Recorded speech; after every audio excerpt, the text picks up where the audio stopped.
எல்லோருக்கும் வணக்கம். ரொம்ப சந்தோஷமா இருக்கு நீங்க எல்லாரும் வந்ததுக்கு. இன்னைக்கு வந்து நடிகர் சங்கத்தின் கட்டிடத்தோட அடிக்கல் நாட்டு விழா. அனைத்து நண்பர்கள், இண்டஸ்ட்ரி சார்ந்த அனைத்து நண்பர்கள் வந்திருக்காங்க. Actors, actresses and every one from the industry have come. எல்லோரும் ஒரு செங்கல் கொண்டு வந்து இந்த வரலாறு, இந்த பதிவில் அவங்களோட பங்களிப்பு இருக்கணுன்றதுக்காக ஒவ்வொருத்தரும் அவங்க ஆசைப்பட்டு ஒரு செங்கல் வந்து கொண்டு வந்து சார் ஒரு செங்கல் எடுத்துன்னு வந்து பூஜை பண்றாங்க. With all approvals. எல்லா சவுத் இந்தியன் ஆர்டிஸ்ட் அசோசியேஷன் மெம்பர்ஸ்க்கு வணக்கம். நான் விஷால், பொதுச் செயலாளர் பேசுறேன். ரொம்ப நன்றி நீங்க வந்ததுக்கு. எல்லா அப்ரூவலோட, சிஎம்டிஏ கார்பரேஷன் எல்லா அப்ரூவலோட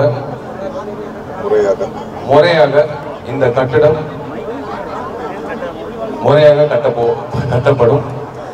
இதுக்கு அனைத்து நண்பர்கள், அனைத்து உறுப்பினர்களோட உழைப்பு வீண் போகாது. இந்த கட்டடம் வரும். இந்த கட்டடம் வந்ததுக்கு அப்புறம் செப்டம்பர் 2018 இந்த கட்டடத்தோட திறப்பு விழா. இன்னைக்கு மார்ச் 31 அடிக்கல் நாட்டு விழா.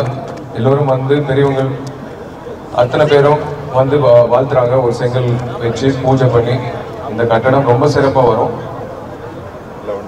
செப்டம்பர் 2018 அந்த கட்டடம் திறந்ததுக்கு அப்புறம் மாதந்தோறும் கிட்டத்தட்ட ஒரு 50 லட்சம் ரூபாய் வருமானம் வரக்கூடிய வாய்ப்புகள் இருக்கு. அது மூலமா உறுப்பினர்கள், நாடக நடிகர்கள், நடிகைகள், சீனியர் ஆர்டிஸ்ட் அவங்களோட வாழ்வாதாரத்துக்கு ஒரு வழிகாட்டா இருக்கும் இந்த கட்டடம். அதுக்குதான் நாங்கள் முயற்சி பண்றோம். இந்த செயற்குழு உறுப்பினர்களுக்கு தலைவர் நாசருக்கு, பொன்வடன் சாருக்கு, கருணாஸுக்கு, கார்த்தி எங்கிட்ட இல்லை. கார்த்தி வந்து லைவ் ஸ்ட்ரீமிங்கில் பார்த்துருக்கேன். ராஜஸ்தான் கார்த்தி இப்போ வருவான் லைவ் ஸ்ட்ரீமிங்கில். Poochi Murugan sir, Ishari Ganesh sir, all the trustees and all senior actors, actresses எல்லோருக்கும் நான் உங்கள் காலை தொட்டு நான் வணங்குறேன். நம்பிக்கை வீண் போகாது.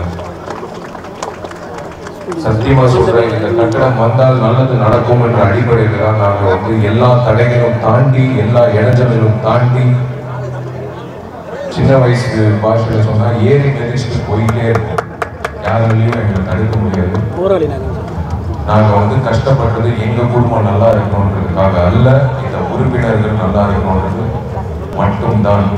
எனக்கு ரொம்ப ரொம்ப நன்றி. நீங்க வந்ததுக்கு கரெக்டா 11 மணிக்கு வந்து ரஜினிகாந்த் சார், கமல் சார், கமல்ஹாசன் சாரோட தலைமையில் இந்த அடிக்கல் நாட்டு விழா நடக்க போகுது. பொறுமையாக நீங்கள் இருந்து இந்த விஷயத்தை நீங்கள் பதிவு பண்ணணும்னு ஆசைப்படுறேன். God bless every youngster. இங்கே இருக்கிற அத்தனை யங்ஸ்டர்ஸ் அவங்க கொடுத்த உழைப்பு. ஹேட்ஸ் ஆஃப் டு கார்த்திக்கு வந்து I love him for what he has given as a contribution. நானும் கார்த்திக் சேர்ந்து 10 கோடி ரூபாய் இந்த கட்டணத்துக்காக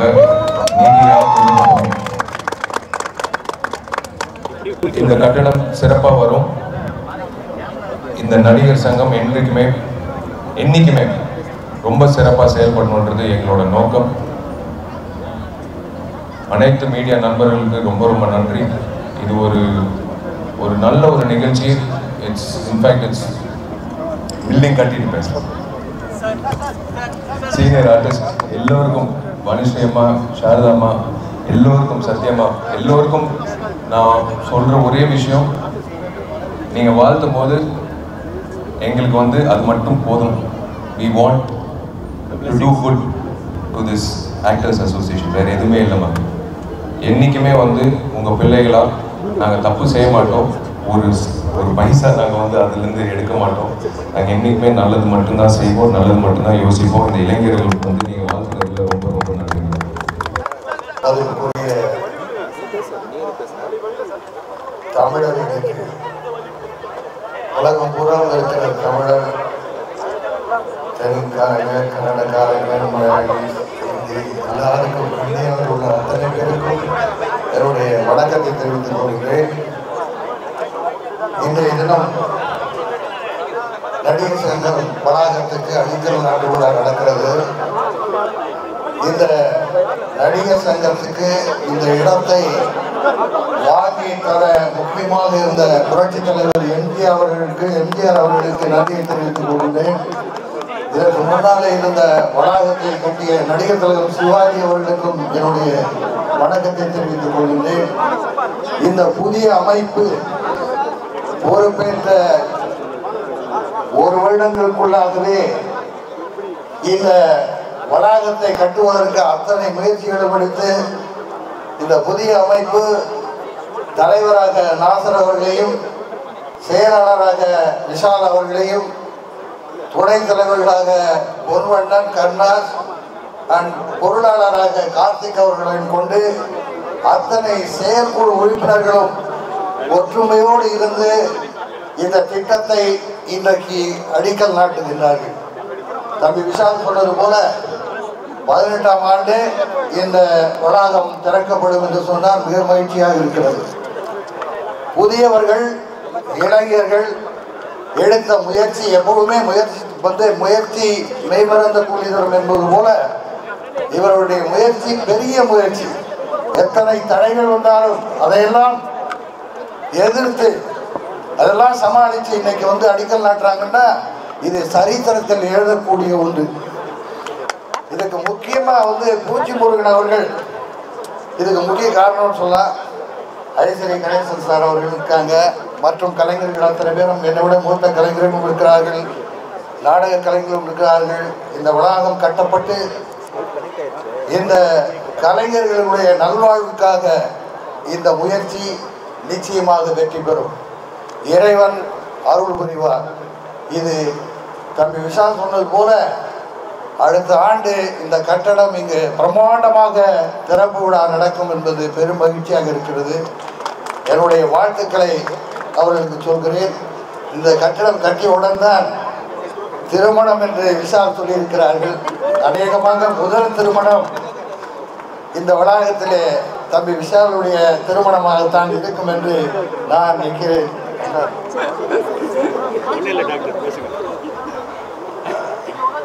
ஆகவே இதில் ஈடுபட்டு இன்றைக்கு இவர்கள் சிறப்பாக செய்து கொண்டிருக்கிறார்கள். இந்த வெற்றி நடை போடும் பயணம் தொடரட்டும். தம்பி விஷால் அவர்கள் நடிகர் சங்கத்திலே அத்தனை பொறுப்புகளையும் இரவு பாராக எடுத்து மற்றவர்கள் நாசர் சார், கார்த்திக், பொன்வண்ணன், கருணாஸ், பூச்சி முருகன் சார், ஐஸ்வரி கணேசன் சார் அவர்களெல்லாம் சேர்ந்து பண்ணுறாங்க. மிக்க மகிழ்ச்சியாக இருக்கிறது. விஷால் அவர்களுக்கு ஒரு வாழ்த்துக்களை சொல்கிறேன். வருகின்ற தயாரிப்பாளர் சங்கத்திலே நிச்சயமாக அவர் வெற்றி பெறுவார். ஏனென்றால் இளைஞர்கள் வந்தால்தான் சிறப்பாக இருக்கும். எல்லாமே முதியவர்கள் ஆலோசனை சொல்லலாம், அது தவறில்லை. ஆனால் அந்த ஆலோசனையை செயலாற்றக்கூடிய திறன் உள்ளவர்கள் இங்கு இருக்கின்ற இளைஞர்கள். என்னுடைய வாழ்த்துக்கள். வருகின்ற சூப்பர் ஸ்டார் ரஜினிகாந்துக்கும் என்னுடைய வாழ்த்துக்கள். பத்மஸ்ரீ உலகநாயகன் கமல்ஹாசனுக்கும் என்னுடைய வாழ்த்துக்கள். இந்த கலை குடும்பம் ஆரம்பித்த இந்த முயற்சி வெற்றி பெறட்டும். இறைவன் அருள் புரிவார். வணக்கம், நன்றி, வணக்கம். நாங்கள் பொறுப்புக்கு சரியாக 18 மாதங்கள் ஆகுது. எங்கள் முன்னாடி நிறைய கேள்விகள் வைக்கப்பட்டது. இந்த 18 மாதங்களில் இந்த நிர்வாகம் பொறுப்புக்கு வரும்போது 3 விதமாக பயணிக்கிறதுன்னு முடிவு பண்ணுச்சு. ஒன்று, நிர்வாகம் சார்ந்த அந்த சீர்திருத்தங்கள். இரண்டாவது, பொருளாதாரத்தை எப்படி மேம்படுத்துவது. மூணாவது, கட்டிடம் சார்ந்த விஷயம். நிர்வாக சீர்திருத்தம் அப்படிங்கிறது எங்கள் உறுப்பினர்கள் நாங்கள் முடிவெடுத்து செயல்படுற விஷயம். அது ரொம்ப ஈஸியான விஷயம்தான். ஆனால் அதையும் முறைப்படுத்துவதற்கு ஒரு வருடம் ஆயிடுச்சு. இரண்டாவது, கட்டிட விஷயங்கள் அப்படின்னு பார்க்கும்போது ஏற்கனவே இருந்த நிர்வாகத்தினோட போடப்பட்டிருந்த ஒப்பந்தத்தை ரத்து செய்வதற்கு எங்களுக்கு 4 மாத காலகட்டம் தேவைப்பட்டது. போன பிப்ரவரி மாதம் தான் அந்த ஒப்பந்தம் ரத்து செய்யப்பட்டு உங்கள் முன்னால் நாங்கள் தெரிவித்தோம். அதுக்கு பிறகு கடந்த மார்ச் மாதத்தில் ஒரு பொதுக்குழுவை கூட்டி இந்த இடத்தில் எப்படி கட்டிடம் கட்ட போகிறோம், அதனுடைய வருமானம் என்ன, அது எப்படி செயல்படுத்த போகிறோம், என்ன நோக்கத்துக்கு, வருமானம் மட்டுமா அல்லது கலை சார்ந்த விஷயமா, இப்படி எல்லாத்தையும் தெளிவுபடுத்தி எங்களுடைய பொதுக்குழு உறுப்பினர்கள் முன்னால் ஒப்புதல் வாங்கி அதற்கு பின்னால் அந்த கட்டடம் கட்டுவதற்கு எவ்வளவு செலவாகும் என்று திட்டமிடப்பட்டு அதற்கு முதல் கட்டமாக நாங்கள் வந்து பொருளாதாரத்தை ஈட்டுவதற்காக கிரிக்கெட் மேட்ச் நடத்தினோம். எல்லா காலகட்டத்திலுமே எங்கள் நோக்கம் சரி, ஆனால் அது பலதரப்பட்ட பிறையில் விமர்சனங்கள் இருந்துகிட்டே இருந்தது. எந்த ஒரு செயலையும் விமர்சனம் இல்லாமல் செய்ய முடியாது. அது ஒரு சுவாரஸ்யமான விளையாட்டு. எங்களுடைய நோக்கம் சரியாக இருக்கும்போது நாங்கள் சரியாக போய்கிட்டே இருந்தோம். அந்த கிரிக்கெட் நடத்தி முடித்த உடனே அது சார்ந்த வருமானங்கள் அத்தனையும் கணக்கு வழக்குகளை முறையாக செய்து அதை ஆடிட்டிங் பண்ணி அது தனியாக வைக்கப்பட்டு விட்டு அதற்கு பிறகு சிஎம்டி அப்ரூவல் அரசாங்கம் சார்ந்து இந்த கட்டிடம் சார்ந்த பிளான் வரைபடத்திற்கு நாங்கள் வந்து ஒப்புதல் வாங்குவதற்கான ப்ராசஸில் ஜூலை மாதம் தான் நுழைஞ்சோம். அந்த ஜூலை மாதத்திலிருந்து தொடர்ச்சியாக நாங்கள் பல நிலைகளில் இது வந்து ஒரு பர்மிஷன் வாங்குறதுங்கிறது எல்லாரும் நீங்கள் சொல்கிற மாதிரி கட்டடம் கட்டுறேன் நீங்களே என்னாச்சு அப்படின்னு ஒரு சந்திப்பு 2வது சந்திப்புலேயே கேட்பீங்க. ஆனால் அப்படி அல்ல. ஒரு யதார்த்தத்தில் இது போன்ற ஒரு மிகப்பெரிய கட்டடம், ஒரு சட்ட வழக்குகளில் இருந்த கட்டிடம், பல உறுப்பினர்களை முறைப்படி நாம அவங்கள்ட்ட உரிமை ஒப்புதல் பெற்று கட்டக்கூடிய கட்டிடம் எதுவுமே ஒரே சமயத்தில எல்லாம் செய்ய முடியாது. அது மட்டும் இல்லாமல் இது சட்டப்படி செய்யப்படணும் அப்படிங்கிறதுனால நாங்கள் காலதாமதத்தை பற்றி கவலையப்படலை. மிக சிறப்பாக அந்த ப்ராசஸ் நடந்துகிட்டே இருந்தது. இதில் கடந்த எங்களுடைய முதல்வர் அம்மா அவர்கள் இந்த கட்டிடத்தில் அவர்கள் ஒரு உறுப்பினராக இருக்கிறதுனால இந்த கட்டிடத்தின் மேல் தனிப்பட்ட ஒரு ஆர்வம் காட்டி அவர்கள் இந்த கட்டிடத்திற்காக ஒத்துழைப்பு தந்தாங்க. நாங்கள் ஒரு சூழ்நிலையில் அவர்களை வைத்து இந்த கட்டிட பூஜை நடத்தணும்னு ஆசைப்பட்டோம். இதற்கிடையில் அவர்களுடைய உடல்நிலை சரியில்லாமல் போச்சு. அதுக்காக காத்திருந்தோம். இந்த 3 மாத காலகட்டத்தில் நாங்கள் கொஞ்சம் அந்த காலகட்டத்துக்கு காத்திருந்தது உண்மைதான். ஆனால் அதுவும் மனசார்ந்த நேர்மையான காத்திருப்பது. எங்களுக்கு அதில் எந்த வருத்தமும் இல்லை. அது வந்து நாங்கள் பெருமையாக நினைக்கிறோம். இன்று CMD approval and corporation permission எல்லாம் முறைப்படி அனைத்தும் பெறப்பட்டு இந்த சார்ந்த அனைத்து விவரங்களையும் முழுமையாக்கி கொண்டு இந்த பூஜை இன்று செயல்படுத்தப்பட்டிருக்கிறது. இந்த சிஎம்டிஓக்கு நாங்கள் வந்து அரசாங்கத்திற்காக 3 கோடி ரூபாய் அல்லது அது சார்ந்த கொஞ்சம் பணம், இந்த 3 கோடி ரூபாய் இதுக்கு கட்டியிருக்கோம். இந்த முழுமையாக இது வந்து ஒரு நேர்வழியில் மிக சரியான ஒரு முறையோட தான் இது நடந்திருக்கு. இந்த கட்டிடத்தினுடைய இந்த நிலைக்கு நாங்கள் வருவதற்கு 18 மாதங்கள் ஆயிருக்கு. இது அடுத்த நிலை. இனி டெண்டர் விடப்படும். அதுக்காக கால்பர் பண்ணி விளம்பரங்கள் கொடுத்து அதுக்கு முறையான ஆட்களை நாங்கள் தேர்வு செய்து யார் தகுதியானவர்கள் எங்களோடு பயணிப்பதற்கு எங்களுடைய பொருளாதாரம் மற்ற விஷயங்கள் நாங்கள் எங்களுடைய எதிர்பார்ப்பு இதையெல்லாம் தகுதியின் அடிப்படையில் நாங்கள் அவங்களை தேர்வு செய்து அதற்கு ஒரு கமிட்டி ஒரு 6 பேர் சார்ந்த கமிட்டி ஒன்று நிர்வகிக்க போறோம். 6 பேர் சார்ந்த கமிட்டி ஒன்று அதற்கு ஏற்பாடு செய்யப்பட்டிருக்கிறது. அவர்கள் யார் என்பதை இந்த வாரத்தில் முடிவு செஞ்சிருவோம். அது முடிந்தவுடன் அவர்கள் யாரை பரிசீலனை செய்கிறார்களோ இந்த 18 மாத காலகட்டத்தில் எங்களுடைய பொருளாதாரத்தையும் நாங்கள் எதிர்பார்க்கக்கூடிய கட்டடத்தையும் தரக்கூடிய தகுதியானவர்களை தேர்வு செய்து அடுத்த வேலையை உடனடியாக இந்த மாதத்திலேயே நாங்கள் தொடங்கிடுவோம். இதற்கு பிறகு இன்று நாங்கள் இந்த வேலைகளை 18 மாதத்துக்குள் அடுத்த 18 மாதத்துக்குள் நிறைவு செய்வதற்கு என்னென்ன காலகட்டத்தில் இதை பிரித்து செய்யணும், என்னென்ன ஒரு வேலை போய்கொண்டிருக்கும் போதே இன்னொரு வேலையை எப்படி செய்யறது, கட்டட வேலைகள் போய்கிட்டு இருக்கும் போதே உள்ள பராமரித்து வேலைகள் அல்லது உள்ள வேலை நடக்கும்போது அதுக்கு அடுத்த வேலைகள் ஒன்று தொடர்புடைய வேலைகள் எது இருக்கோ அதையெல்லாம் டிஸ்கஸ் பண்ணி ஒரே நேரத்தில் 4 விதமான வேலைகள் பிரித்து செய்வதற்காக திட்டமிடப்பட்டிருக்கு. அதனால் 18 மாதங்களில் இந்த கட்டிடத்தை பூர்த்தி செய்ய வேண்டும் என்பது எங்களுடைய ஆசை. அதற்கு எங்களுடைய முன்னோர்களையும் காலத்தினுடைய ஒத்துழைப்பும் இருக்கும் என்று முழுமையாக நம்புகிறோம். இந்த விழாவிற்கு வந்திருந்து எங்களுக்காக ஒத்துழைத்த உறுப்பினர்களும் மற்றும் உறுப்பினர்கள் அல்லாத திரைத்துறை நண்பர்கள் அனைவருக்கும் பத்திரிகை ஊடகங்களுக்கும் எங்களுடைய மனமார்ந்த நன்றிகள், வணக்கங்கள், வாழ்த்துக்கள். ரொம்ப முக்கியமான ஒரு ஈவெண்ட், முக்கியமான ஒரு நாள்,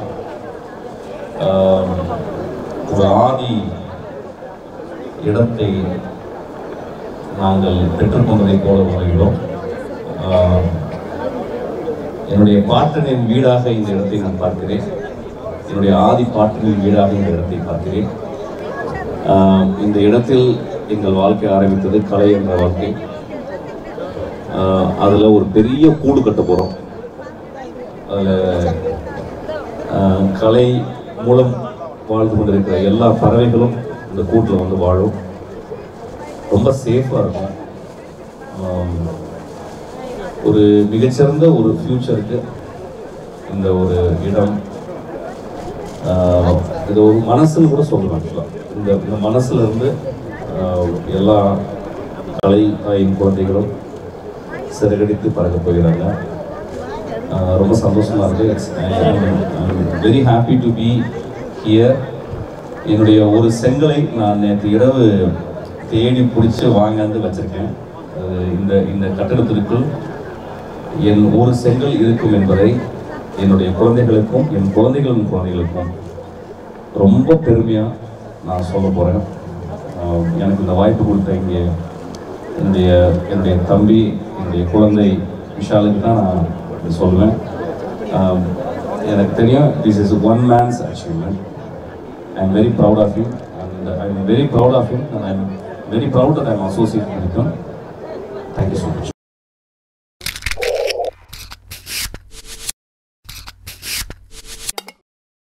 பொல்லாத ஊர் இன்னைக்கு சொன்னா கூட அந்த படம் சூப்பர் ஹிட் ஆகும். தம்பி விஷால், நீ கூட அதுல நடிக்கலாம். இந்த விஷால் வந்து தம்பி கேட்கிறாரு, எனக்கு படத்தினுடைய தெலுங்கு ரைட்ஸ் வேணும்னு கேட்கிறாரு. உங்களுக்கு தான் சம்பளம் பேசின பிறகு 4000 ரூபாய் கொடுத்துட்டேன், எதுக்கு சார் நான் கொடுக்கணுன்றார். அந்த கோபத்துல இந்த ஆள் வந்தா நான் வெளியேறிடுவேன்னு வந்த உடனே கிளம்பி போயிட்டாருங்க அவரு. இவர் வந்து சினிமாவை காப்பாற்ற போற பிதாமகன் அவர் விஷால். இந்த சினிமாவை கேலி குத்தாய்க்கிறியா? தயாரிப்பா நாடக நடிகர் நினைச்சிட்டியா? அப்படின்னா உனக்கு அப்படி பதவி நாக்காளி வெறி. அவர் உத்தம 10 கோடி கொடுத்து மாட்டிக்கினாரு. அப்பப்போ அவர் மாட்டிப்பாரு. அவரை எஸ்கேப் பண்ணி விடுறது நாங்க வந்து அவர் சமாதான தீர்வு பண்ணா எங்களுக்கு கட்ட பஞ்சாயத்துன்னு பேரு. என்ன இது அநியாயம்? பாவம், உள்ளுக்குள்ள வேதனையில புழுவாத்த வச்சுன்னு இருக்கிறாரு நாச சார். ஒரு புனித ஸ்தலமா அவரு.